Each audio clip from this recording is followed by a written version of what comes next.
So parking your camper can be one of the most daunting parts of camping, especially for those who aren't used to towing or backing up larger vehicles.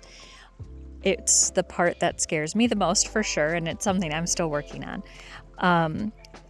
Something that I have found is campers in the camping community are amazing and they want to help. So if you get to that point where you are so frustrated and that camper is just not going where you are telling it to, feel free to ask people near you. I have done it and they are more than willing to jump in or to become spotters, extra eyes, or just walk you through it. When you're parking your camper, you want to make sure you're honoring the space of the campsites around you. So when you take a look at the space for these two campsites, they're quite close together, but the gravel provides an obvious place as to where your camper should be located. Not all campers have that quite as clear.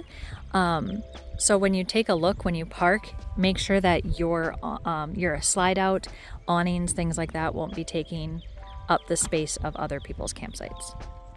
One of the things that we want to consider or look at when we are parking the camper is the site itself.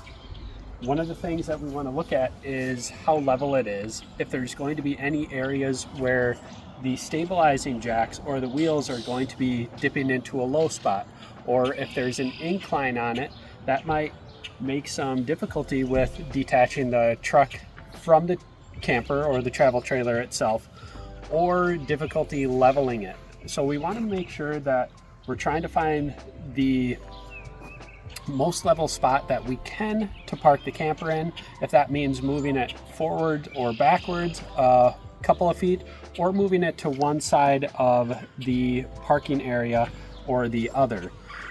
This parking area here is actually pretty smooth and pretty level, so we don't have much to worry about. But one of the things is we want to make sure that there's enough room for the tow vehicle as well as the camper to fit in the site. Otherwise, some sites are smaller where you're going to have to detach the tow vehicle, your truck or SUV, from the camper and park it at either a different location or next to it on site.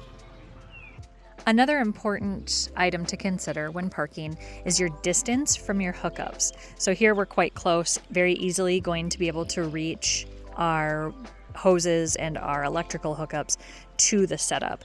In a lot of campsites that we've seen, especially things more rugged, the hookups can be quite a distance away from where the trailers are.